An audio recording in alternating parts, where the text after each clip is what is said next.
Assalamualaikum warahmatullahi wabarakatuh.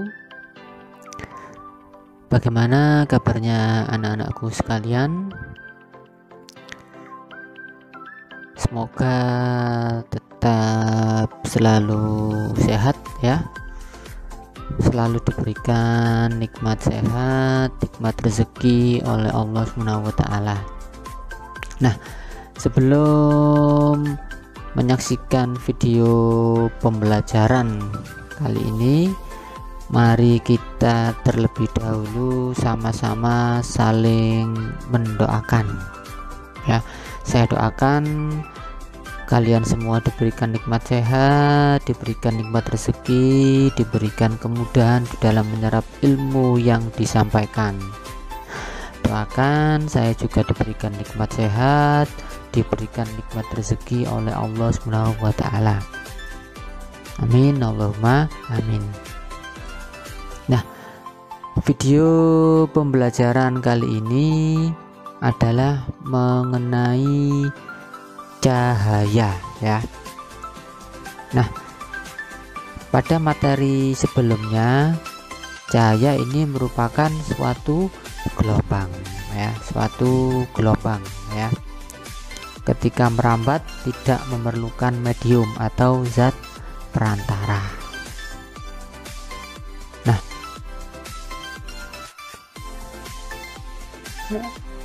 tujuannya apa? Jadi indikator pencapaian kompetensi belajar materi cahaya ini, yang pertama, supaya nanti kalian ini bisa menganalisis sifat-sifat cahaya ya, menganalisis sifat-sifat cahaya, kemudian dapat menganalisis pembentukan bayangan pada bidang datar ya, pada cermin datar ya, bagaimana pembentukan bayangannya. Nah, itu ya, harapannya dua itu nanti bisa dipahami.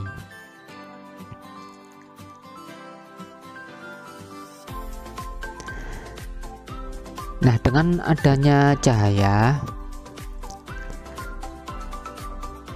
kita akan dapat melihat indahnya ciptaan Tuhan ya, indahnya ciptaan Allah ya. Mulai dari wajah teman-teman kamu, bisa melihat berbagai jenis bunga dan hewan, pemandangan alam yang indah, atau lukisan yang dibuat oleh seorang seniman ya.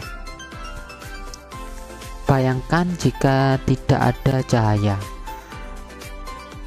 kita hanya akan mengalami kegelapan selama kita hidup, dan kita tidak dapat melihat indahnya ciptaan dari Allah ya. Nah, kita wajib bersyukur kepada Allah atas karunia cahaya yang diberikan kepada kita ya. Nah, mengapa cahaya dapat membantu kita melihat? Bagaimana proses melihat dengan adanya cahaya? Nah, kali ini kita ini akan belajar mengenai cahaya. Nah, sifat-sifat cahaya ya. Sifat-sifat cahaya diantaranya yang pertama, cahaya merambat lurus ya, cahaya merambat lurus. Nah, contohnya ketika menyalakan lampu senter, nah, itu kan terlihat cahayanya ini merambat lurus. Kemudian cahaya dapat dipantulkan ya, cahaya dapat dipantulkan ya ketika mengenai suatu permukaan. Cahaya dapat dibiaskan. Nah, contohnya apa dalam kehidupan sehari-hari?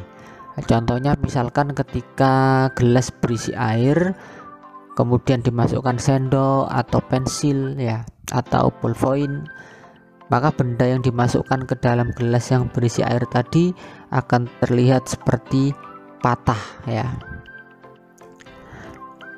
Kemudian yang keempat, cahaya merupakan gelombang elektromagnetik ya, cahaya merupakan gelombang elektromagnetik. Nah, yang pertama dulu, cahaya merambat lurus. Nah, dengan cahaya merambat lurus ya, ini mengakibatkan timbul bayang-bayang ya. Nah, timbul bayang-bayang. Nah, ya tentu tidak asing ya bayang-bayang ini. Nah, kalian berjalan ketika terkena cahaya matahari ya, ketika panas, nah, itu akan timbul benda gelap ya di depan atau di belakang ya. Nah, itu disebut dengan bayang-bayang ya. Jadi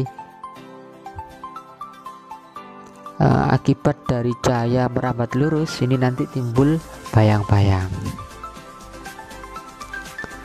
Nah, cahaya yang dipancarkan sumber cahaya ini merambat ke segala arah dengan lurus ya. Karena cahaya merambat lurus dan mengenai benda, maka di belakang benda tidak akan terkena cahaya dan gelap ya. Nah, contohnya ini, nah, ketika kita menyalakan lampu senter, nah, kemudian di depan lampu senter terdapat benda, nah, maka ketika cahaya menyinari benda tadi, nah di belakang benda tidak terkena cahaya, dia akan gelap. Nah, ruang gelap di belakang benda yang terkena cahaya ini yang disebut dengan bayang-bayang ya. Nah, jadi bayang-bayang ini timbul karena adanya ruang gelap di belakang benda ya. Ruang gelap di belakang benda ya. Nah, bayang-bayang ini ada dua jenis, ada bayang-bayang gelap dan ada bayang-bayang kabur.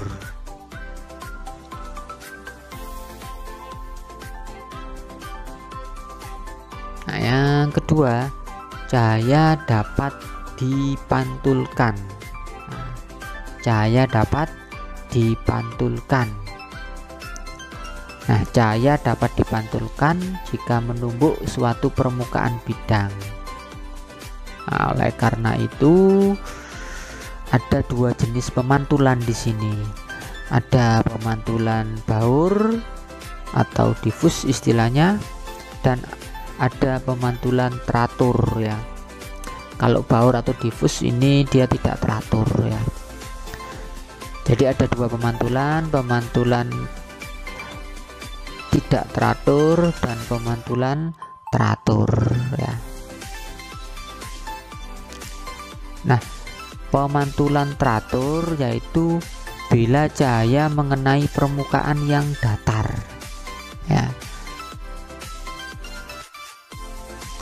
maka dia akan dipantulkan secara teratur. Kemudian pemantulan baur atau pemantulan tidak teratur apabila cahaya mengenai permukaan yang tidak rata. Nah, sehingga dia pantulannya ini tidak teratur ya, ke segala arah ya. Nah, tidak teratur ya. Itu ya, itu bedanya pemantulan teratur dan pemantulan tidak teratur atau pemantulan baur istilahnya kalau tidak teratur.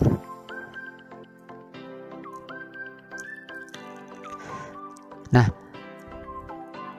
pemantulan cahaya ini dikemukakan oleh Snellius ya. Nah, Snellius ini menambahkan konsep garis normal yang merupakan garis khayal yang tegak lurus dengan bidang pantul ya, yang tegak lurus dengan bidang pantul ya. Nah, jadi ini ada cermin datar ya, cermin datar. Nah, kemudian garis putus-putus ini disebut dengan garis normal ya. Garis normal ini garis khayal yang tegak lurus dengan bidang pantul.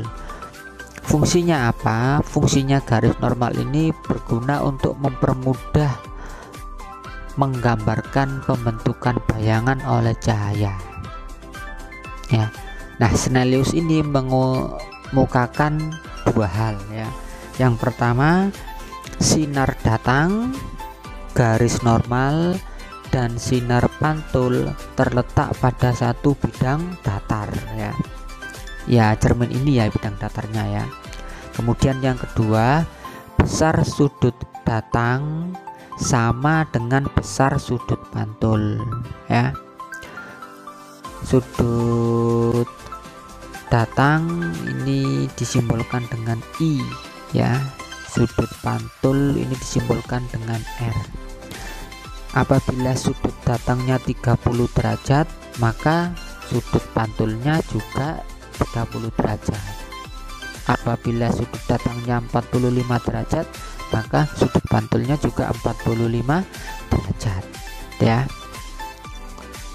Apa sih sudut datang ini? Sudut datang ini sudut yang dibentuk antara sinar datang dengan garis normal.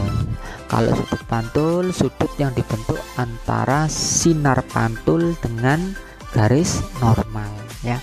Itu dua hal yang dikemukakan oleh Snellius.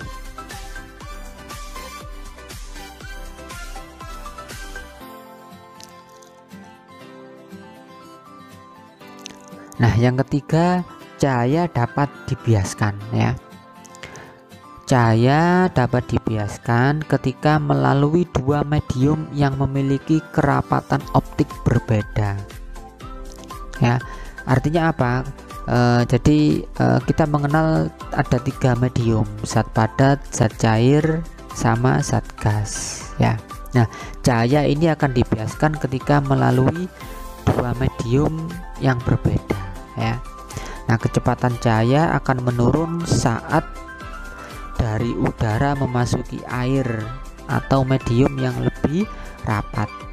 Nah, semakin besar perubahan kecepatan cahaya saat melalui dua medium yang berbeda, akan semakin besar pula efek pembiasan yang terjadi. Ya, jadi semakin besar perubahan kecepatan cahaya saat melalui dua medium yang berbeda, akan semakin besar pula efek pembiasan yang terjadi. Namun pembiasan tidak akan terjadi saat cahaya masuk dengan posisi tegak lurus bidang batas kedua medium ya.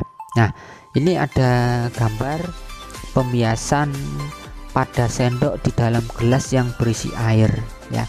Sendoknya ini terlihat seperti patah ya. Nah, ini karena adanya sifat cahaya dapat dibiaskan ya, karena adanya pembiasan cahaya ini ya. Jadi ketika di dalam air ini maka kan mediumnya zat cair, dan ini udara ya. Jadi sinar tadi kan ada garis normal ini ya, garis normal, garis yang tegak lurus dengan bidang ya. Nah, sinar datang. Nah, kemudian dia dibiaskan ya, karena melalui dua medium, dari medium udara ke medium kaca ya, dari medium udara ke medium kaca ya. Nah, medium udara dengan medium kaca ini kerapatannya lebih rapat medium kaca, karena kaca zat padat sedangkan udara zat gas ya, sehingga dia ketika dibiaskan ini pembiasannya mendekati garis normal ya.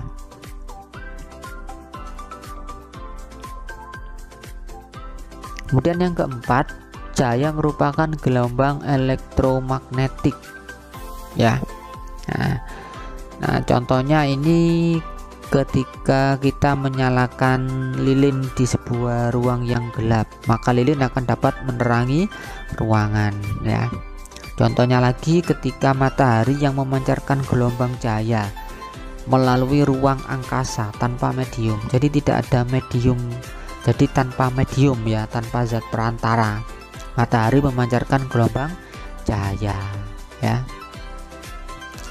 Nah, hal ini berarti gelombang cahaya dapat merambat pada ruang kosong. Ruang kosong ini ruang hampa udara ya.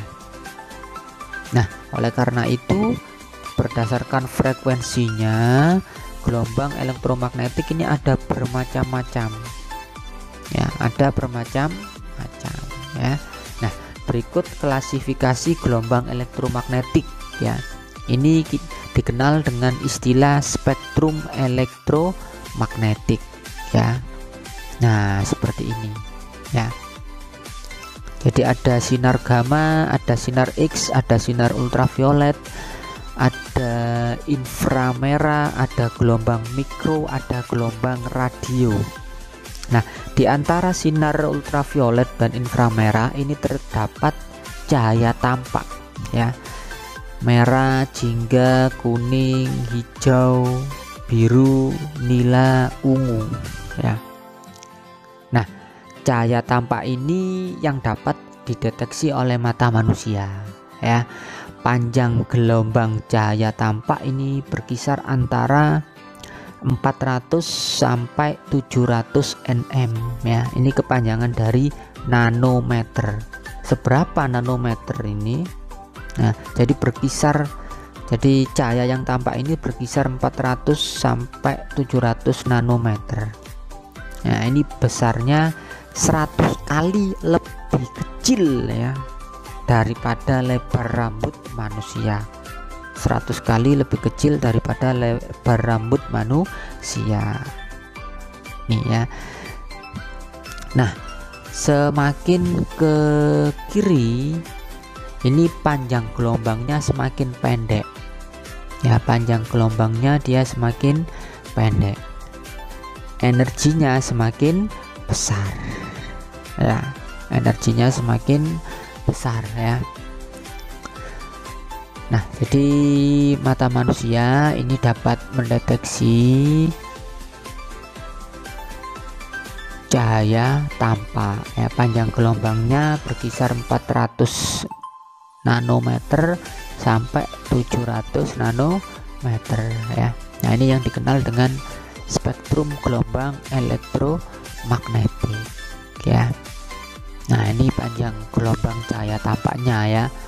Merah ini 700 sampai 750 ya.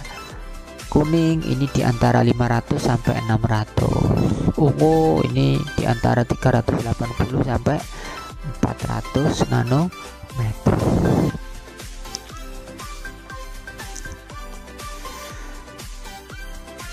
Nah, sekarang bagaimana pembentukan bayangan pada cermin datar ya. Nah, tentunya ketika kalian mau berangkat sekolah atau mau pergi keluar rumah atau mau menghadiri acara tertentu, nah biasanya pasti akan bercermin dulu ya.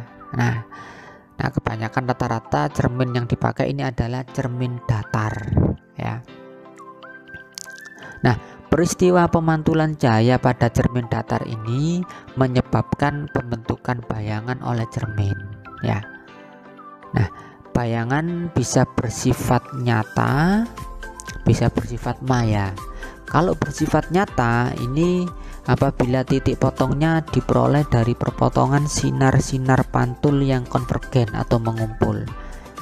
Bersifat maya apabila titik potongnya merupakan hasil perpanjangan sinar-sinar pantul yang divergen atau menyebar.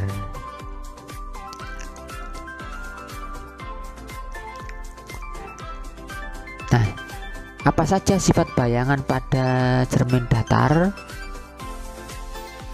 Nah, yang pertama tegak ya. Ketika kalian bercermin, kalau kepalanya ada di atas, maka nanti bayangan di dalam cermin kepalanya juga ada di atas ya.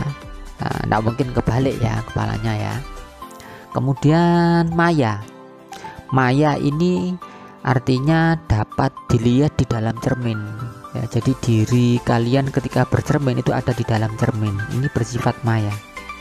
Kemudian yang ketiga, bentuk dan besar bayangan ini sama persis dengan benda sebenarnya ya. Nah, seperti ini kan sama persis ya bentuk dan besar bayangannya.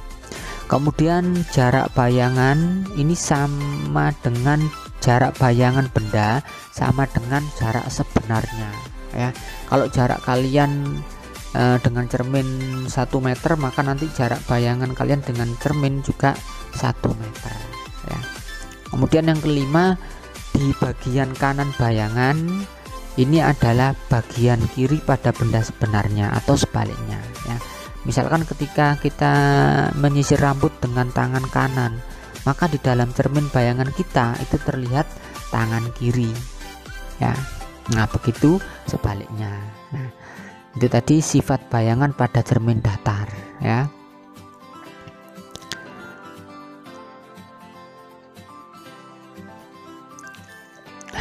Bagaimana caranya melukis pembentuk bayangan pada cermin datar ya. Nah untuk melukis pembentukan bayangan pada cermin datar ini menggunakan diagram sinar ya.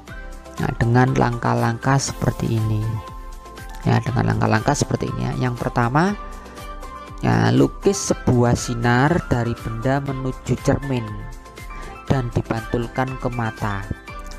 Sesuai hukum pemantulan cahaya tadi, sudut sinar datang sama dengan sudut sinar pantul ya. Nah jadi ini ada benda ya. Nah ini ada benda ya. Nah kita lukis sebuah sinar dari benda menuju ke cermin ya. Nah ini misalkan ini dari atas dulu ya. Nah kita lukis sinarnya, kita tarik. Nah, ketika dia mengenai cermin datar kan dipantulkan. Sifatnya cahaya kan ketika mengenai suatu permukaan dia kan dipantulkan ya. Karena ini rata maka dia kan nanti sudut datang sama dengan sudut pantulnya ya ini. Nah di sini ya. Kemudian sinar kedua ya, sinar kedua. Nah, sinar kedua ini ya. Oke, sinar kedua sama dia akan dipantulkan ya. Nah kalau kurang lagi ya kita tambahkan sinar ketiga. Nah sinar datang dipantulkan lagi ya. Kemudian yang ketiga, nah lukis perpanjangan sinar-sinar pantul tersebut di belakang cermin sehingga berpotongan ya. Nah jadi ini ketika habis diperoleh sinar pantulnya kita perpanjang ya. Nah kita beri garis putus-putus ini ya, kita beri garis putus-putus. Nah artinya garis putus-putus ini berarti dia berada di belakang cermin datar ya. Nah sampai berpotongan ya. Nah perpotongan sinar-sinar pantul tersebut merupakan bayangan benda ya. Nah, jadi dari perpotongan sinar pantul tadi, perpanjangan sinar pantul tadi, ini kan kita temukan titik perpotongan. Nah perpotongan ini yang merupakan bayangan benda. Nah kemudian jarak benda sama dengan jarak benda ke cermin sama dengan jarak bayangan ke cermin. Dan sini disimbolkan jarak benda terhadap cermin S, jarak bayangan terhadap cermin ini S aksen ya, sehingga S sama dengan S aksen ya. Nah itu tadi cara melukis pembentukan bayangan pada cermin datar ya. Nah anak-anak itu tadi materi mengenai sifat-sifat cahaya dan bagaimana pembentukan sifat bayangan pada cermin datar ya. Nah jangan lupa kita untuk selalu bersyukur ya. Kita diberikan nikmat sehat, diberikan mata bisa melihat dengan normal, sehingga kita bisa menikmati keindahan-keindahan dari ciptaan Allah Subhanahu wa taala. Ini harus kita syukuri ya. Nah, mari kita menjadi manusia dengan pribadi yang selalu bersyukur ya, supaya kita selalu bahagia ya. Nah terima kasih atas perhatiannya. Semoga ilmunya ini bermanfaat ya anak-anak. Oke, sekian. Assalamualaikum